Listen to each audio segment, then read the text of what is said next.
Bon, ben voilà, là c'est tout mastiqué. Bah mastiqué, c'est la première couche de mastic armé j'ai mis. Oh bah c'est déjà sec. Ok, hop. Ici, et du coup ici, là, pour aligner tout ça. Voilà, là je vais le faire en mastic finition parce qu'il y a quasiment rien.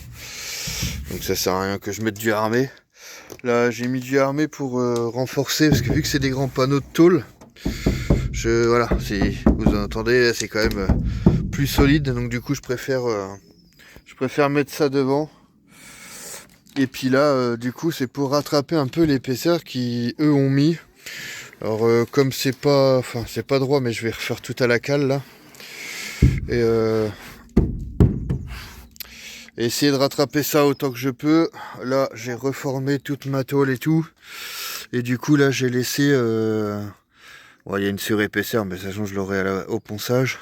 Et du coup, hop, je vais essayer de décoller ça tout de suite si je peux. Non, il veut pas. Il va falloir que je joue de la meuleuse, je crois bien. Ah, si, ça y est. Voilà. Ouais, il va falloir que je joue de la meuleuse quand même. Parce que là, c'est pas assez. C'est pas assez large mon histoire. Il faudra que je fasse plus large que ça. Parce que du coup. Ouais, pour refaire mon petit joint de dilatation, ça va pas le faire. Mais bon, voilà. Du coup, ça a bien avancé encore aujourd'hui. On est dimanche, hein, donc j'ai pas pu faire grand chose. J'ai fait que ce que je pouvais faire sans faire de bruit.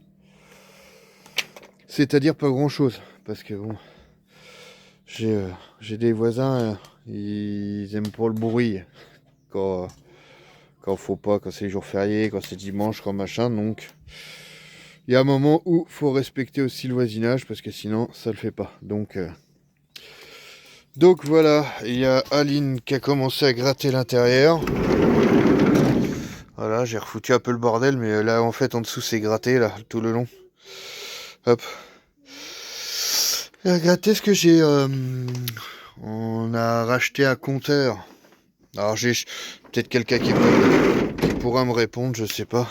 Parce que là du coup j'ai refait. J'ai le fil ici sur la bobine de préchauffage là.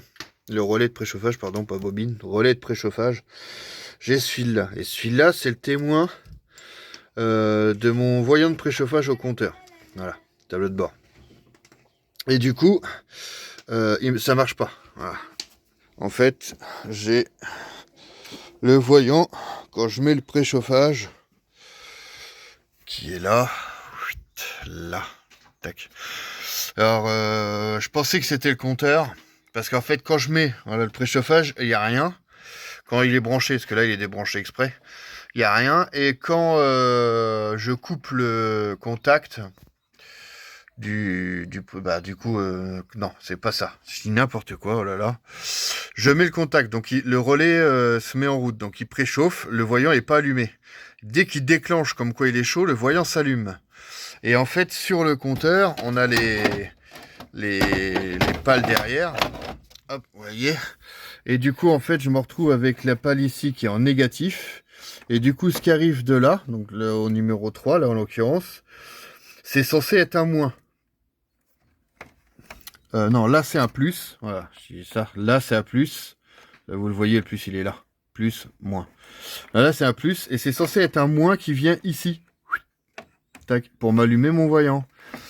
Alors qu'il s'avère que j'ai du courant qui arrive là-dedans. Et du coup j'ai tout cherché. J'ai regardé là dans la boîte à fusibles qui est là. Le fil arrive là. Et il arrive à ce fusible qui est là, le 25 là.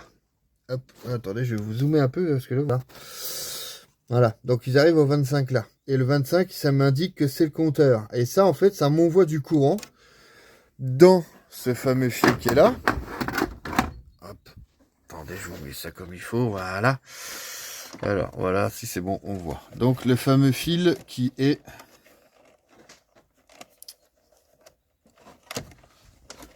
celui-là. Voilà.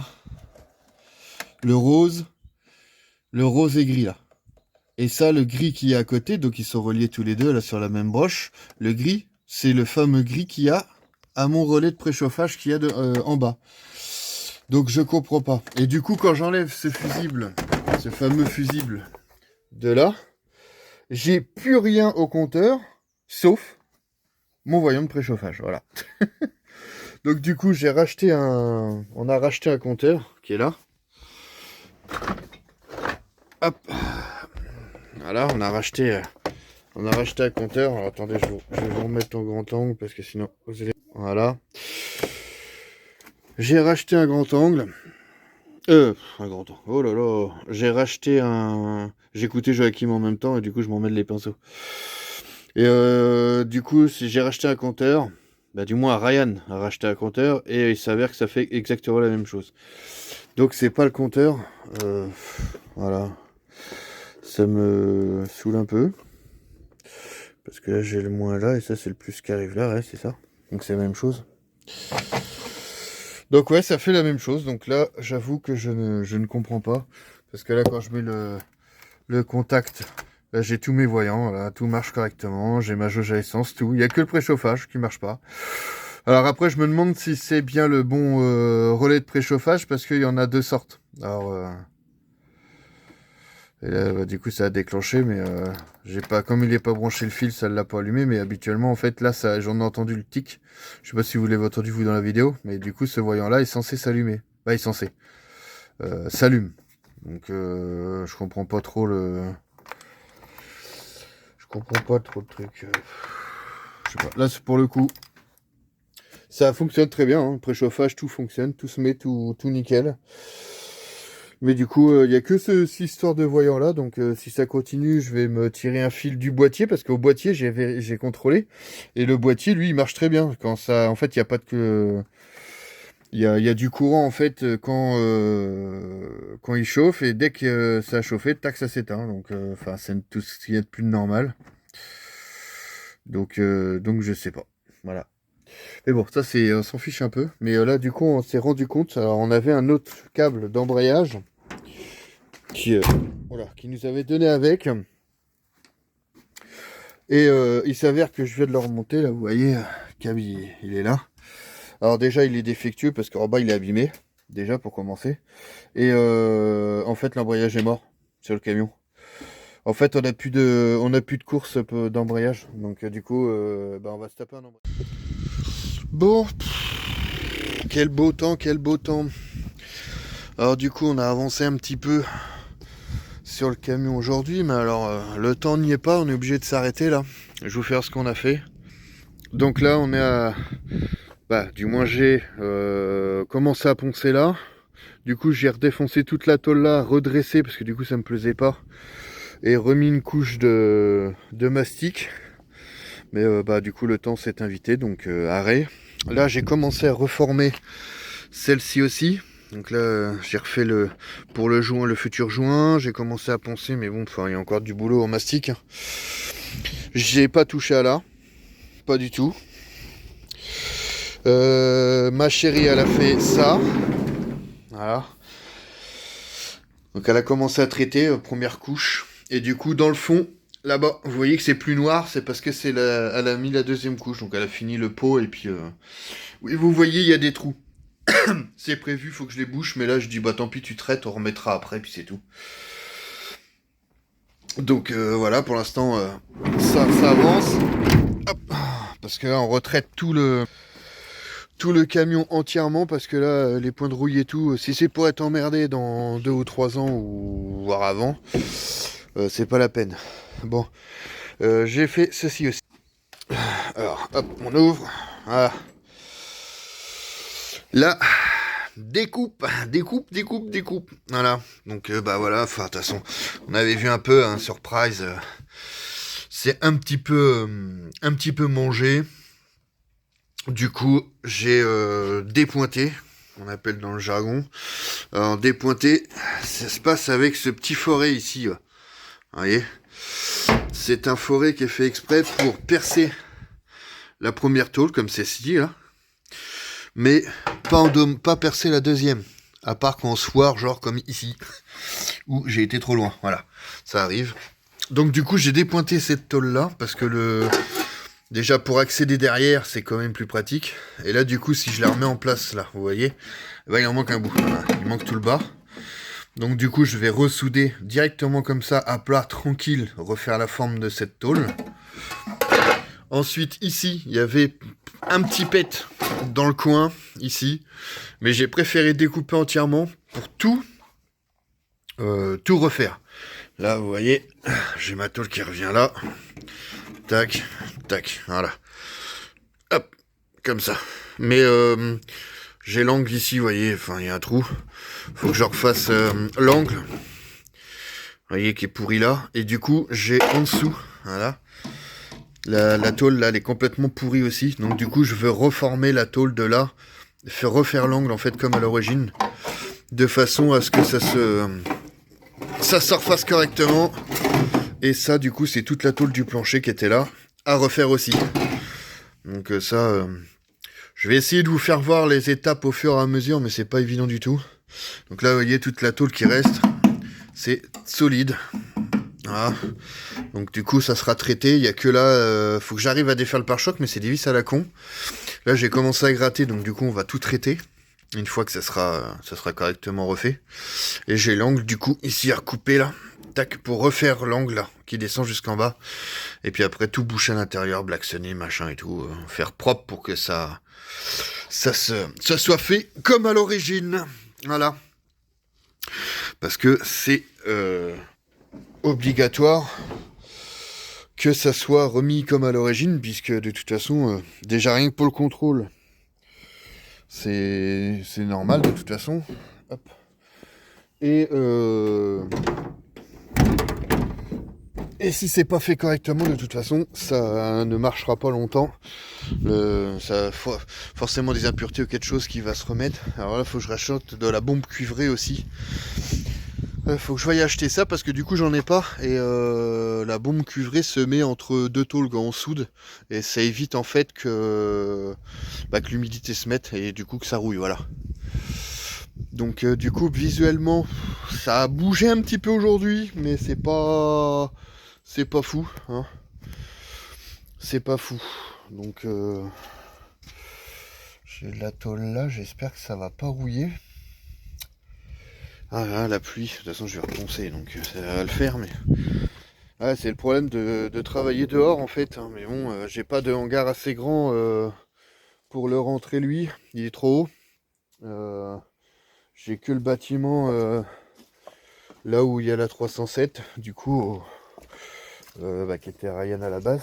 Mais j'ai que cet endroit là où il y a un petit peu de hauteur, mais il n'y a pas assez, là il y a encore le bordel du camion et tout, mais le camion ne rentre pas quand on voit la hauteur. Et puis du coup j'ai une marche en bas là pour monter sur le pont et du coup avec la hauteur du camion ça ne passera pas. Voilà, bon tant pis. Et j'ai bien la cellule à peinture qui est là où vous voyez les portes blanches, mais de l'autre côté la hauteur est pas assez haute, c'est sûr. Je rentre une voiture mais je rentrerai pas un camion. Donc tant pis, voilà. On va faire avec dehors, hein. On n'a pas le choix. Pas le choix, donc ça a bien avancé quand même là. Du coup ouais, j'ai tout rattrapé ça là. J'ai tout rattrapé ça parce que du coup ça me plaisait pas du tout. C'était tout gondolé et tout. Bon là on voit pas, j'ai reposé mon mastic, mais là vous voyez il y a des parties blanches, des parties grises et tout ça c'était enfoncé pire, quoi. Là je refais mon arête aussi. Là, vous voyez pas grand chose de toute façon avec la flotte, mais on va faire l'arête en mastic parce qu'il faut que ça soit... Après le but c'est pas que ça soit pile poil droit, parce que vous voyez, hein, vous le voyez là-bas, la carrosserie est pas droite non plus de base. De toute façon sur les utilitaires c'est rarement le cas quand... Il y a que quand c'est neuf que c'est droit. Dès que ça travaille un peu, c'est rarement droit. Au grand angle, voilà. Et du coup voilà. Donc j'ai avancé un petit peu et puis là j'ai refait l'angle là aussi parce que du coup ça allait pas. C'était pas tout à fait droit, donc ça me plaisait pas. Et là c'est pareil, j'ai rectifié, je sais pas si on va voir. Non, on va pas voir. On va pas voir, parce que là en fait j'étais trop ressorti. Donc c'est pour ça que ça fait un peu noir là, j'ai bien poncé jusqu'à la tôle et du coup j'ai refoutu un coup de un coup de produit pour refoutre un coup de mastic après. Voilà, là c'est pareil, j'ai poncé, mais du coup, vous voyez, là c'est à ras. Là ici, je suis bien là. Là ça vient jusqu'à la tôle, mais ici j'ai un trou, par exemple. Voilà, c'est comme ça qu'on repère des fois. Je vous ferai voir après, de toute façon pour la finition, on fait des marquages noirs en fait. Et du coup quand on ponce, c'est quand on voit le noir qui est parti, c'est qu'on est bon, et quand il reste du noir, c'est qu'il y a un trou. Voilà. C'est des témoins de ponçage, on appelle ça en carrosserie. Je vous ferai voir ça au fur et à mesure, je vais pas aller trop vite dans les explications, parce que sinon je vais vous perdre. Pour ceux qui connaissent pas, ceux qui connaissent, bah forcément, vous allez vous ennuyer, hein, mais voilà. Bon, ça, et puis il faut que je range le tour, parce que là, on a tout viré du camion, tout est là, tout est en vrac. Donc il faut que je range. Ça, c'est une rampe que j'avais fabriquée pour la remorque à l'époque, pour quand j'étais, quand je faisais du cross. Ça, c'est mon ancienne servante aussi qui est là. Ça, c'est les côtés du camion. Mais ouais, cette rampe-là, elle est en alu, mais je sais pas trop ce que je vais en faire. Pour le moment, elle est là. Hop. Et puis voilà, bah, il faut que je range le bordel. Voilà. Donc, hop. Du coup, j'ai allé dans le camion au chaud parce que j'ai froid. C'est un truc de fou là aujourd'hui. Autant hier, on a eu un beau temps là dimanche. Franchement, c'était royal. Mais là aujourd'hui, oh là là là là, un temps d'escargot, voilà, humide. Ah oui, j'ai eu un problème aussi avec mon pompon, je vois ça là. Voilà. En fait, je sais pas si vous allez le voir, il y a des auréoles dans le sol. Voilà. Et bah tout simplement, c'est que j'ai mon chauffage annexe qui servait à Ryan. Là, et ben il y a une souris ou un rat ou je ne sais pas quoi qui est venu, bon j'ai mis le bidon, il n'y a plus rien, mais c'est juste en sécurité, ou moi je préfère, ça évite que ça se mette dans le sol. Mais en fait, j'ai le réservoir qui est à l'intérieur là, du coup le tuyau passe là, va derrière à la pompe et repasse ici. Alors attendez, je vous mets en zoom 1 et la lumière. Bah, tu vas t'allumer la lumière? Elle veut pas s'allumer la lumière. Voilà, ça, la lumière s'allumait. Voilà, et du coup, hop, on voit le fil vert là. Hop, bah le tuyau, du moins c'est ce que c'est un tuyau. Et pour alimenter mon chauffage en diesel. Et du coup, il y a une souris qui a pas mieux fait que de me manger le tuyau en bas. Donc du coup, ça a tout fui. Donc j'ai delete en fait qui s'est vidé dans ma cour. Et encore, c'est Ryan qui était au niveau de son camion l'autre fois, puis qui me dit papa, ça sent le gasoil. Je dis bah merde. Donc on a tout regardé à son camion et tout. On n'a rien vu. Rien vu du tout. Et bah au final, il s'avère que c'était Pompon. Donc c'est le réservoir annexe de chauffage. Donc voilà, je sais pas si on voit. Ah voilà, on voit un peu ça vite fait les auréoles. Bah, c'est du diesel en fait qui s'est incrusté dans le sol. Et dès qu'il pleut en fait ça ressort. Et ça sent le diesel quoi. Une catastrophe. Bon du coup on va le virer ce chauffage. Parce que il servait dans la cabine pour Ryan. Pour qu'il ait chaud, je voulais pas qu'il ait froid cet hiver. Là, l'hiver déjà, elle est passée, donc ça j'ai plus. Ouais, je vais me rentrer, il pleut. Hop, hop, hop, hop, hop. Et, maintenant, en fait, on a le. Bah, il a son camion, donc je vais sûrement transférer ce chauffage dans son camion. Comme ça, bah, il aura un chauffage en moins acheté. Et puis. Et puis moi, bah, dans le pompon, à l'avant, dans la cabine, j'ai envie de dire qu'on a chauffage quand on roule, quand on n'est pas dedans, pourquoi chauffer? Ça sert à rien du tout. Donc voilà, tout simplement. Donc bah, je pense que je vais démonter, puis voilà. Je leur démontrerai plus tard, quand on fera l'aménagement et tout.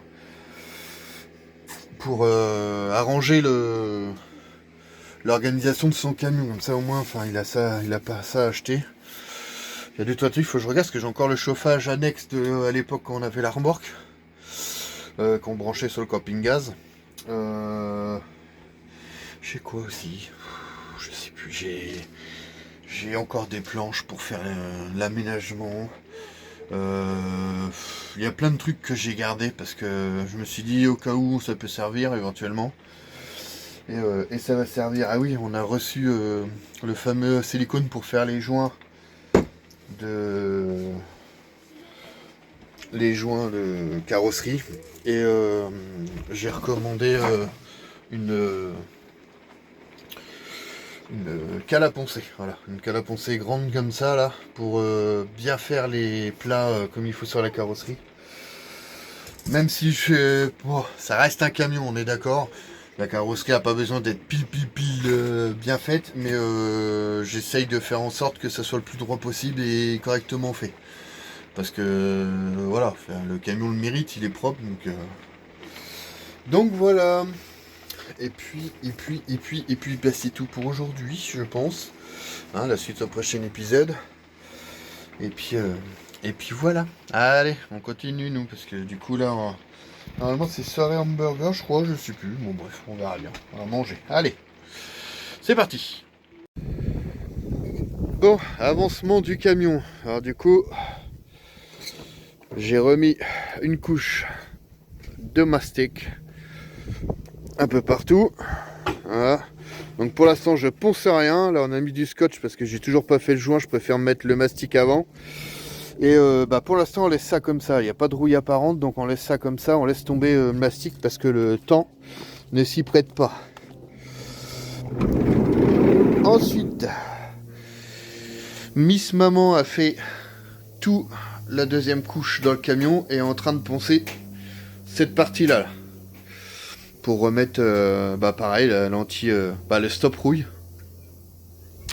Pour le moment, hop, un cravailleur, attention. Ah, la course est une catastrophe. Ensuite, nous voulons arriver par ici. Alors, là, vous voyez, il y a des montants là à l'origine, comme ça, donc c'est des renforts. Hein. Et du coup, Ryan s'est amusé là, vous voyez. Voilà, ça bouge. Et par là, on les a coupés. Tac, parce que ici, en fait, ça va être son lit. Et comme lui est vachement grand, du coup, on va mettre l'isolant là. Et on gagne de la place, en fait, en enlevant ça. Parce qu'on a 4. En fait, on va mettre j'ai mangé le nom, mais c'est un truc pour éviter l'humidité. Et 4 cm d'isolant.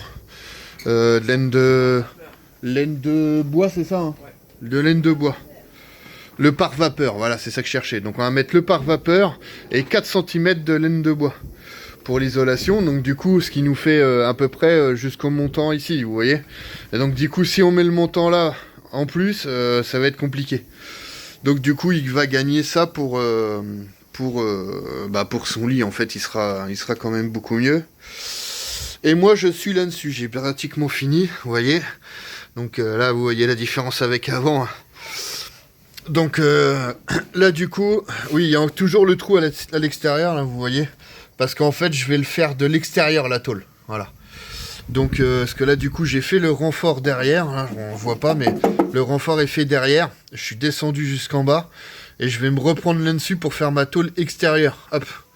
Comme ça sera fait. Et là, tout ça, vous voyez, du coup, je remets en place là. J'ai reformé la tôle ici comme à l'origine. J'aime bien... former, je m'embête, hein. Mais j'aime bien reformer la tôle à l'origine parce que comme ça, voilà, on voit rien, c'est tout bien propre. Ça et du coup j'ai juste cette plaque là encore à faire là que j'ai pas fait, voilà. Tac et puis ça sera fini, tout soudé correctement, tout le tour, toutes mes soudures et tout. Mais ça j'aime bien qu'on soit deux parce que du coup moi je vais être à l'intérieur à souder, il y en a un à l'extérieur au cas où s'il y a le feu parce que comme à l'extérieur, on ne peut pas moller correctement, il y a toujours le Black Sun, on appelle ça, qui prend feu. Donc du coup, c'est chiant. Il faut s'arrêter régulièrement pour pas que le véhicule prenne feu. Donc voilà, j'ai ça. Après, du coup, je vais attaquer l'extérieur. Mais bon, avec ce temps, c'est compliqué. Un coup il pleut, un coup il fait du soleil. Par ici c'est pareil, du coup il n'y a rien à l'intérieur, donc je vais faire que à l'extérieur. Donc là je vais vous faire voir à l'extérieur du coup, parce que du coup on a réussi à enlever les pare-chocs. Vous voyez, il n'y a plus les pare-chocs. Et voilà, c'est comme ça. Et du coup, hop là, du coup j'ai déjà refait mon renfort ici, vous voyez. Là, hop, il descend jusqu'en bas mon renfort. Donc j'ai déjà fait ma fermeture ici, j'ai juste ma tôle extérieure à faire. Voilà, mais pour faire mon renfort là, j'avais pas trop le choix que de découper à l'intérieur pour faire ce montant là, quoi. C'était plus pratique pour moi. Voilà, Donc voilà les avancements de ce cher petit camion. Et puis là, on se fait une pause parce que on en a besoin là. Je suis en pétard, on a pris la saucée là pour mettre la tonnelle tout à l'heure. Une bonne nuée de flotte. Et là on a le coucher de soleil, voilà, qui est magnifique, mais enfin, on a le soleil qu'une fois le jour que se couche, donc c'est compliqué, voilà. Bon bah voilà, bon allez, nous on continue les aventures.